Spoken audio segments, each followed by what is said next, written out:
New York Jet fans, it's time to take a look at the PFF grades for the Denver game. Yes, it was a very disappointing game. And yes, while taking a look at these numbers, we should keep in mind this is not the Bible. There's, varying opinions on this, that, or the other thing, but we should keep informed as to what the stat nerds over at PFF are grading our players. They're generally directionally correct anyways, so that's what I would say about it. So with that being said, let's take a look at what they had to say about our players in this game. All right, let's take a look at the defense first because the defense played well. Now, as you can see here, Jarvis Brownlee already bringing some return on investment as our best defensive player in this game. He received a grade of 90.4. That is elite. They say he missed a tackle or two. That's why his tackling grade is low. I saw one of them. Some of these things are just very subjective as to what you call a missed tackle, actually. It wasn't egregious, put it that way. But nonetheless, gets a 90.4 grade, played 41 snaps, so it seems like he's trending toward being our slot corner. Michael Carter, if he gets healthy, maybe somebody might be interested in a trade for him, or maybe he goes to the bench, or maybe we find another role for him, maybe a safety. But anyway, KIKO Mawagoa, another good story. This is our rookie, 5th-round rookie out of Miami, and he gets an 86.3 grade, almost elite. So you got to like that. I mean, if he can play like this, including a 71 coverage grade, the coverage grade for linebackers are very, shall we say, variable. If he can play like this, then when Quincy gets back, we got 3 and maybe makes a Quincy trade even more viable, considering we got Sherwood locked up and maybe this kid will be good. Let's hope so. Let's continue to see him all season. But so far, so good with KIKO. He's been getting better, and now you see an excellent game here. Michael Clemens, look, he got a good grade in this game. 35 snap count, again, and 3 pressures here, led the team. Look, the more good tape he puts out, maybe, again, we can get something for him. We're going to need to start stockpiling picks because, we need to restock the team, and Clemens probably not going to be here next year. His contract is terminating. Sauce Gardner with a little bit of a bounce-back game. Jay Tufele, he's one of those expiring contracts. And again, even if we can't trade him, the better he plays, the better our comp pick will be if somebody else signs him. So that's good. Now, the other nice thing, look at Malachi Moore. He started, played 60 snaps, got a decent grade, and that's exciting. Now, hopefully he's got to keep it up, but the good initial returns for Mr. Malachi Moore. As we want him, because if he can prove out to be a starting safety, that's less we have to go shopping for next year. We are going to have to replace Cisco, so again, he falls into that category of anybody want him for a trade, and if not, maybe he plays well enough to get a decent contract next year, and maybe we can get a comp pick. Will McDonald, okay. Michael Walker, maybe we keep him around, played average. Brandon Stevens, I thought would have a better grade here. I thought he played better than this, but Briggs, Phillips, Jermaine down here, look how poor this grade was. And I don't really know why, but he led the team in pressures. They said he missed a tackle or two. I don't know. This one, I don't really truly agree with. You saw him make an impact on the screen. I mean, you watched the game; he was in there impacting it, as opposed to Braden McGregor. I mean, McGregor and Johnson getting the same grade. When you saw Jermaine making a major impact in the game, Quinnen down here, we need to see better, and then Sherwood all the way down here. But this is because of his coverage grade. Everything else was fine, and they say he didn't cover very well in this game, and you would hope for better for him, being a former safety, but he had a bad game as far as that is concerned. All right, let's take a look at the offense. Max Mitchell, as I mentioned during the live stream on Green Bean's channel, Max Mitchell seems to be carving out a role for himself as the 6th lineman, basically tackle eligible. And so maybe he sticks around next year at, on an El Cheapo deal.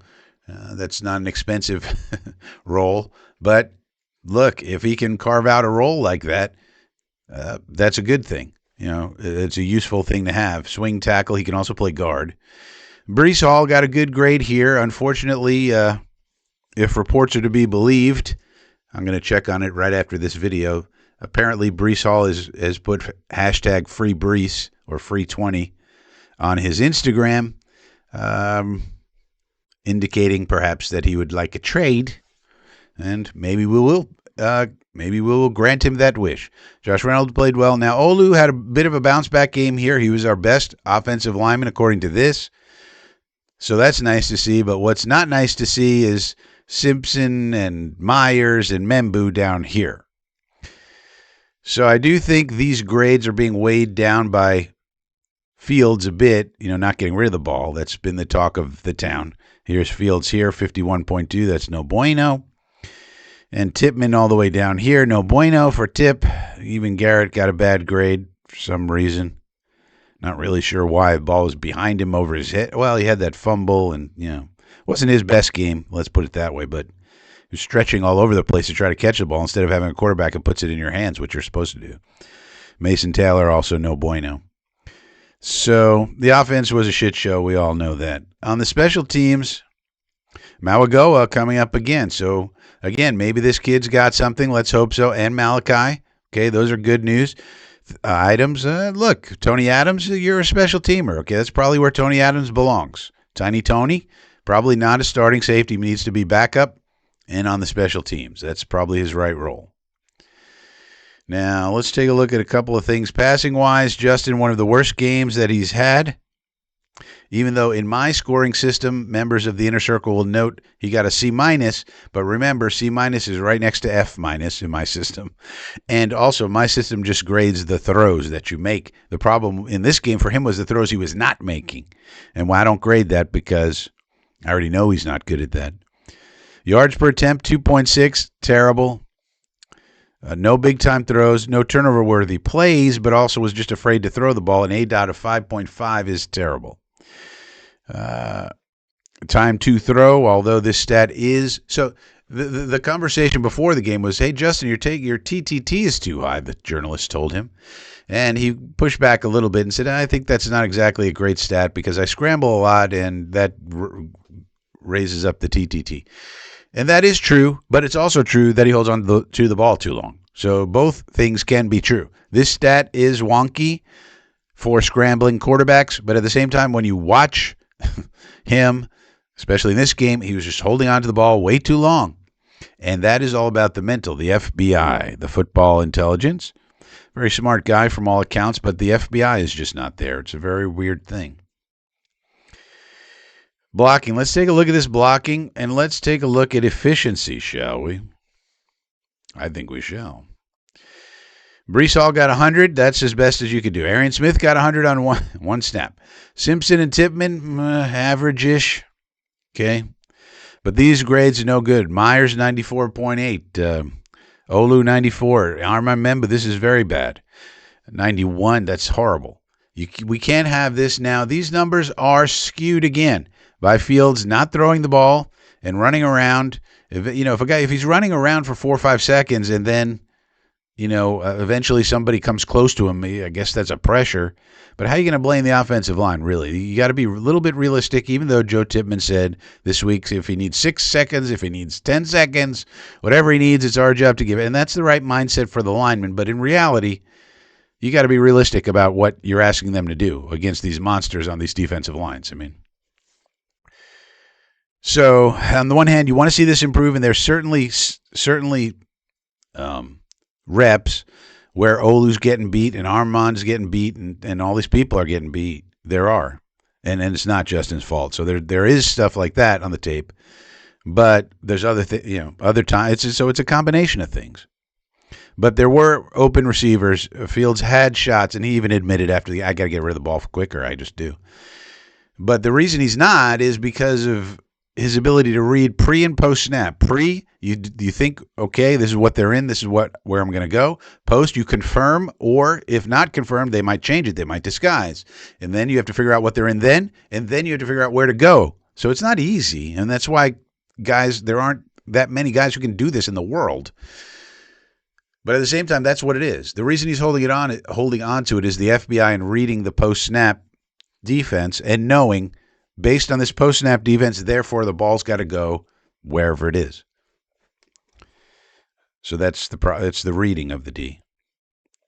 People like to say he holds on to the ball too much. The real reason for that is he's not reading quick enough and knowing what to do after reading it.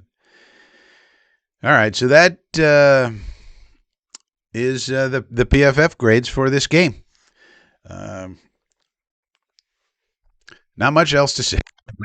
When you lose, when you're 0-6, things like this, no one, very few. I mean, less people care about these grades. If we start winning, people will be all over these videos about the grades. But we put them out anyway, just in case you're a hardcore guy like me. But like I said, these are not the Bible, but we do take a look at them. They do give you some information, but it does need to be filtered with some watching, some scouting, some eyeballs, some educated eyeballs.